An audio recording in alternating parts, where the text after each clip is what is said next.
Hi. Hi. I'm Amber. This is Alex. Hi.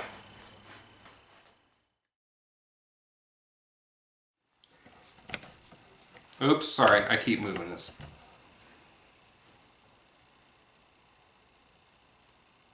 What were we talking about? We were talking about answering the question of, is it fair to say I win because I'm the adult?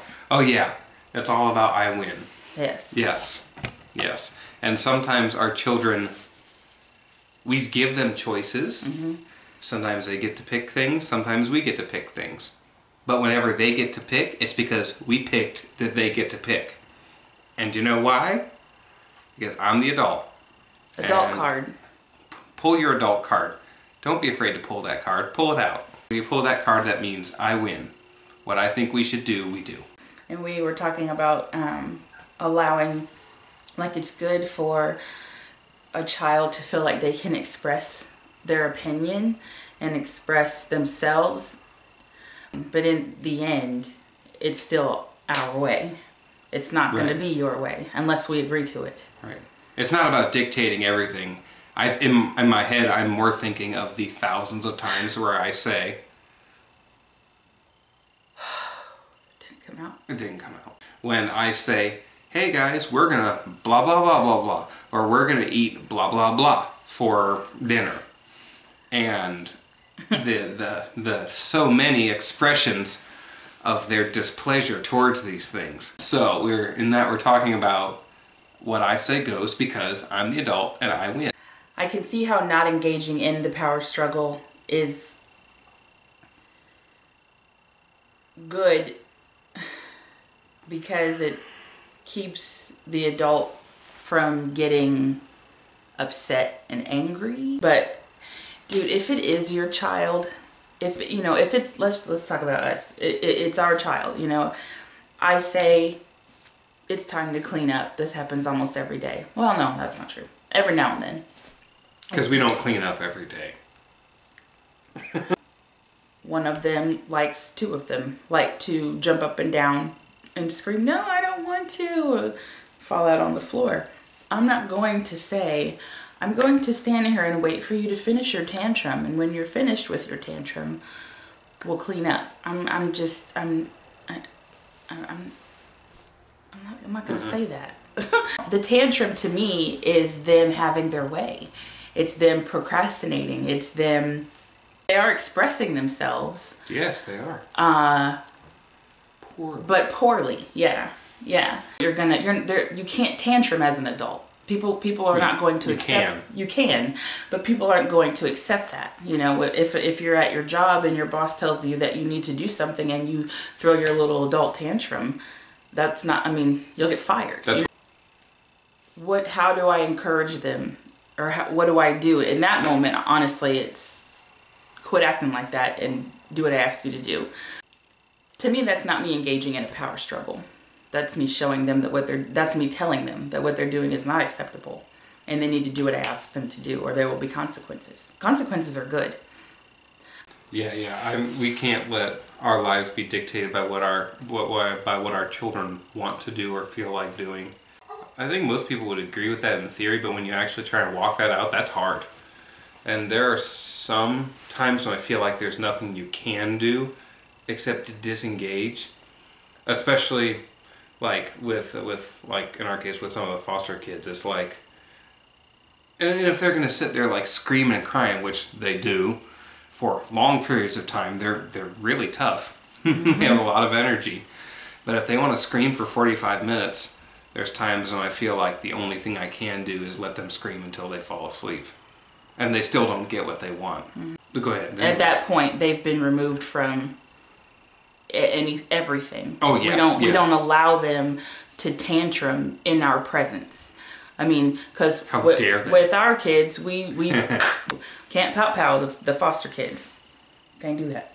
We really have to be creative and come up with different ways to discipline them. Right.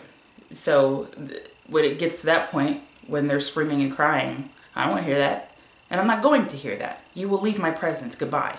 And we send them upstairs. And that's all you can do. So in that case, I guess we're not engaging in the power struggle. But there's other times, I guess, where maybe maybe some people would call it, say, oh, you're engaging in that power struggle. You're entering the game with the kid, and that's the wrong thing to do. But I don't know. Sometimes I feel like it's the right thing to do to enter the game. Because here's the thing. I know that I win the game because I'm the adult. And it's important that the kid know that the adult's going to win the game, because that gives them a sense of like roles in like the their roles in the family. Yeah. Like they're not the boss of the family. Yeah. They're the kid. They're Yeah. the kid in the family, and they have a certain role. Right. One of which is not to tell me what to do. Right. And tell the whole family what to do. Yeah. Even though their ideas that they offered are respected and considered, it's not their job to decide in the end. That's right here. Right. Yeah, it reminds them who the boss is. And I think that that's a tool for their adult life. They'll have a respect for authority. They'll know. I mean, there's always going to be somebody, I mean, hoping that they'll go to college and get jobs and, you know, unless they become the boss, but whatever, you know, to have that sense of, you know, respect for authority, I think it really starts there. And if, you know, for us, if we go into, you know, this with the mindset of, I'm not going to engage in that, you know, I'm just going to let you know. I mean, that chaos. Yeah. Everywhere all the time. Yeah. I have to. I feel like I have to engage. Yeah. I have to. I got too many small humans fighting to be in charge. Nope. And they're not. Nope. They're going to know who's in charge, and that will end the fighting. But children operate better when they know that they're not in charge. When they know their role, but they also can trust the people who are in charge over them. They literally function better. They know they have boundaries. They know they're safe. That stuff is good for them. It's good for how their brains function. It's good for their development. It's good for their social development. All kinds of stuff. Children function better when they know they're not in charge, and that they know that the people who are in charge love them and they can trust them and they feel safe. And that's the thing, because the scripture says that foolishness is bound up in the heart of a child, right?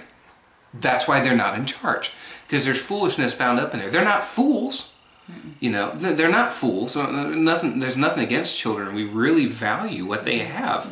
A lot of times they figure out stuff better than we do. We know that. But we still are the decision makers because we are not children. They are children. And we are working them into being those decision makers. They're just not there yet. And they need to see it modeled anyhow. The pitfall, I guess, especially, and I'll admit this is kind of for my personality, you know, because I'm like a no, do it now because I said right now, don't care now. You know, that's all I feel like that's all I have capacity for some days. But the pitfall is in then kind of acting like a child even when you're the adult. Yeah. And because then when you've got foolishness bound in your own heart, and we all do to a certain degree, sure, me too, a lot, all the time. But when you've got that bound up in your heart, it affects how that your leadership trickles down to them and how your decision making trickles down to them. It's just like how we're not supposed to lord our leadership over others, you know? Like you can be the boss but not lord it over people, and that's how we try and operate, you know? And there's lots of grace, you know, and sometimes, you know, I don't always let them scream in a room for 45 minutes if I feel like the Lord just has a tender heart for them and what they really need is to be reassured. You know, forget the consequences for a minute. I'm just going to hug you for an hour and I'm going to sing to you, you know? And that happens sometimes. It's not a hard and fast rule because we don't lord it over them. Right. It's not about I win necessarily all the time. Right. But they have to know that in the end I'm the boss. That's what I mean when we say I win. That means we're the decision makers and they are not. Don't take that as when we say that as too certain or like defined of a thing, but that's the general attitude. We're the adults. We're in charge. We win. Know your role. Adult card. Adult card. Oh, that's my ghetto pass. Sorry. Adult card. Anyway, thank you. You're so cute. Anyway, so don't try and take it too hard, because like I said, that's my pitfall for my personality, is to be too harsh with that. And so I really try and dial that crap back, because there's a good balance to find there where you're in charge, but your heart is tender towards your children, and being in charge, or being the one who gets to say I win, means your decisions are based off of what is best for them and not for you. It's work too. I mean, all of these things take time. Like how he said, if he feels like he's supposed to go up and sit with them for however long they need to be sat with, when we had a situation with one of our kids, I forget what they did, but they had to sit for 2 minutes and then quietly, and they refused. Could not handle it. 2 minutes. Continued to scream and stuff. So I said, go upstairs, because I don't want to hear it. Everybody's down here playing and trying to watch a movie we can't hear. Go upstairs. They went upstairs, threw things. So I went up and I said, you will not destroy my house. You will not. Actually, I said our house, because it's all of our house. You will not destroy our home. Don't do that. Couldn't handle that, so I brought him back down here, and I put him in a room in our dining room by the kitchen, and they tried to escape. So I knew then, all my dinner plans. I was getting ready to start prepping for dinner. While it was cooking, I was gonna sit and watch the rest of the movie with the other kids. I knew that was all gonna be put on hold. I knew I was going to have to get down on my knees and deal with this. So everything else had to pause, and I had to deal with that. They tried to escape the room, and I stood in the way. I'm not putting up with that. And then I got tired of that. So I said, okay, this is awesome. I would much rather be in here playing this game with you than being out in there doing whatever I wanted to do. So here's what we're gonna do. Every time you try to cross this line into the kitchen, I get to take you, pick you up, and put you back where I put you. All right? This is the game. I'm excited to play this game with you. And that made them really mad.